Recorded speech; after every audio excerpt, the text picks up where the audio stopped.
جی آج کی حدیث ہے، یہ ایک کتاب ہے، بڑی زبردست ہے، مجھے نہیں معلوم اس کا اردو میں ترجمہ ہوا ہے یا نہیں ہوا ہے۔ ابن فہد حلی جمال السالکین، یعنی ان کا لقب ہے جمال السالکین۔ وہ جو سیر سلوک والے لوگ ہوتے ہیں نا، ان کا جمال ہے، ان کا جمال ہے، اور نام ہے ان کا شیخ احمد فہد حلی۔ یہ کتاب، اس میں دعائیں نہیں ہیں، پوری کتاب دعا کی فضیلت کے بارے میں ہے، دعائیں نہیں ہیں۔ دعائیں تو آپ کی مصباح المتہجد شیخ طوسی کی کتاب ہے، کافی ضخیم، اس سے بھی بڑی جو ہے نا وہ عربی میں ہے۔ یہ تو اس کا ترجمہ ہوا ہے، اس لیے ترجمہ اور عربی ملا کے یہ زیادہ بن گئی ہے۔ اصل عربی ہو سکتا ہے اس سے کم ہو۔ مصباح المتہجد یا ابن طاووس کی 3 جلد کتاب الاقبال، اس میں دعائیں ہیں، اس میں دعائیں نہیں ہیں، صرف دعا کی فضیلت، دعا کے آداب اور دعا کی اہمیت۔ اس دن جو روایت میں نے سنائی، اسی سے میں نے نقل کی ہے۔ جب صادق آل محمد سے کسی نے پوچھا، اللہم صلی اللہ محمد و آل محمد، فرزند پیغمبر، 2 آدمی ایک ساتھ نماز شروع کرتے ہیں، ایک ساتھ تکبیرۃ الاحرام کہتے ہیں اور ایک ساتھ السلام علیکم ورحمۃ اللہ وبرکاتہ، لیکن ایک کی نماز میں قرآن زیادہ پڑھا گیا ہے، دوسری کی نماز میں دعا لمبی ہے۔ ٹھیک ہے جی، تو کون سی بہتر ہے؟ شروع میں امام نے یعنی واضح کر کے جواب نہیں دیا، دونوں میں فضیلت ہے، دونوں میں حسن ہے۔ اس نے جب اصرار کیا نہیں مولا واضح کر کے بتائیں، تو فرمایا اس نماز کی زیادہ فضیلت ہے جس میں دعا لمبی پڑھی گئی ہے، دعا۔ پھر قرآن کی آیت بھی پڑھی آپ نے، یہ اس موضوع پر لکھی گئی ہے۔ اس میں ایک روایت ہے رسول خدا صلی اللہ علیہ وآلہ وسلم کی ہے، الا ادلکم علی ابخل الناس واکسل الناس واسرق الناس واجفع الناس واعجز الناس۔ تمہیں بتاؤں کہ سب سے بڑا بخیل کون ہے، سب سے زیادہ سست، فارسی میں تنبل کہتے ہیں، عجیب نام ہے تنبل، سب سے زیادہ سست یا سب سے بڑا سست، سب سے بڑا چور، سب سے بڑا ظالم اور زیادتی کرنے والا، اجفع الناس۔ اردو میں استعمال ہوتا ہے ظلم و جفا، ظلم و جفا تقریباً یہ دونوں مترادف جو ہے نا وہ الفاظ ہیں۔ وہ حج کے موقع پر ایک روایت سناتے ہیں ہم حجاج کرام کو، آپ نے فرمایا جو حج کر کے مدینہ آ کے میری زیارت نہ کرے فقط جفانی، اس نے میرے ساتھ جفا کی ہے، ظلم کیا ہے۔ بلکہ بعض روایات میں ہے حج کے بعد رسول خدا کی زیارت من کمال الحج، حق مکمل ہی نہیں ہے اگر کر کے رسول خدا کی زیارت نہ کرو۔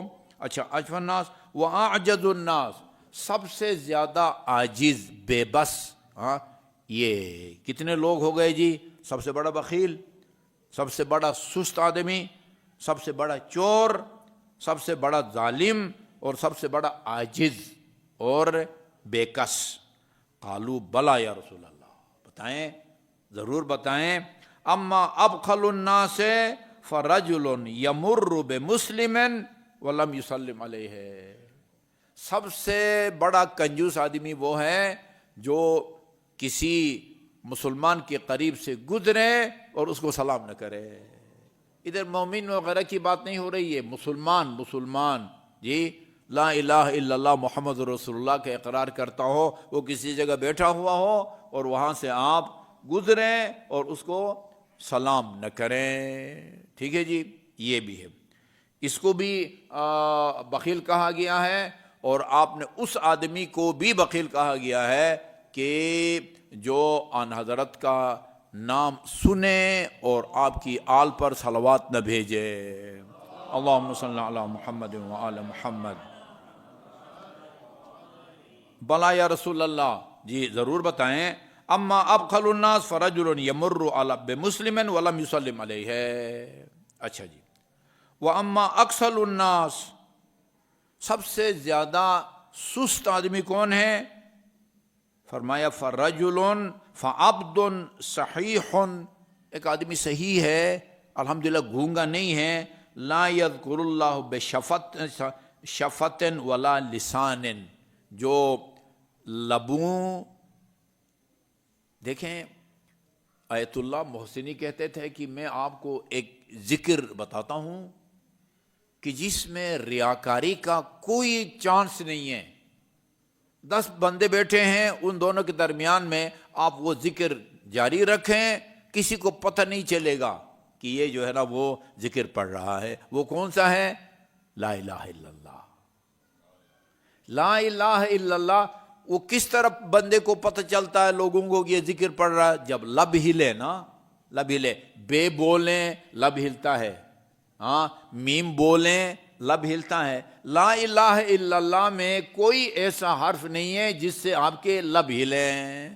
آپ کے لب نہ ہلیں، لا الہ الا اللہ لا الہ الا اللہ بعد میں تجربہ کریں، ٹھیک ہے نا جی، کسی کو پتہ بھی نہیں چلے گا. یا اسی لیے فرما، لیکن زبان چلتی ہے، زبان چلتی ہے، اسی لیے فرمایا جو زبان کے ذریعے، جیسے لا الہ الا اللہ ہے، لب نہیں ہلتے، یا لبوں کے ذریعے خدا کا ذکر نہ کرے، ہاں وہ کیا ہے جی؟ سب سے زیادہ سست، یا فارسی میں تنبل آدمی جو ہے نا، وہ عبد صحیح فارغ لا یذکر اللہ بشفت، نہ لبوں کے ذریعے ذکر کرتا ہے. مثلا اللہم صلی علی محمد و آل محمد 3 دفعہ جو ہے نا وہ میم کی آواز نکالنی پڑتی ہے، اور اس کے لیے آپ کو لب سے ملانا پڑتا ہے نا. یہ ہو گیا شفا، اور لا الہ الا اللہ وہ ہو گئی لسان. زبان ہلتی ہے لیکن لب نہیں ہلتے، نہ لبوں کے ذریعے خدا کا ذکر کرتا ہے، ہاں محمد اور آل محمد پر صلوات بھی نہیں بھیجتا، اور زبان کے ذریعے بھی جو ہے نا وہ نہیں کرتا. اچھا جی.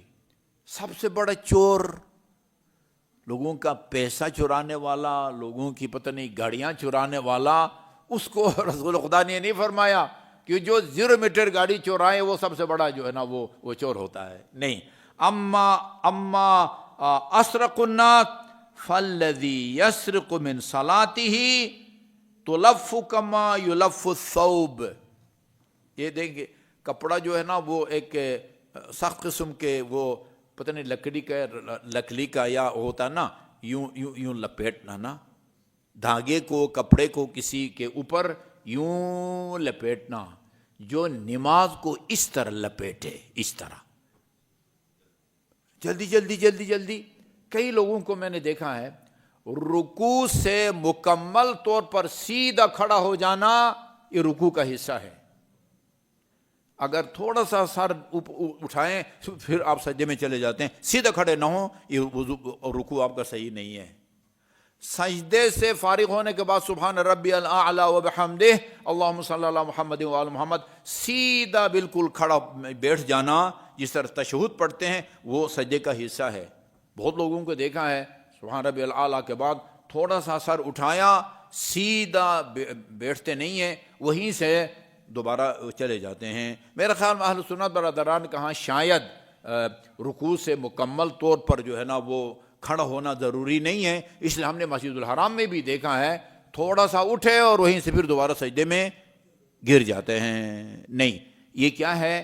چور. اس کو اسی طرح حمد و سورہ جو ہے جلدی جلدی جلدی پڑھے جی، اور جہاں رکنا ضروری ہے ادھر بھی نہ رکیں، جہاں زیر زبر دینا ہے وہاں جزم دے دے، جہاں جزم دینا ہے وہاں زیر زبر دے دے. اس طرح نماز کو لپیٹے جس طرح کپڑے کے اوپر جو ہے نا وہ رول کے اوپر آپ اس کو رسول خدا نے سب سے بڑا چور کہا ہے. اچھا جی.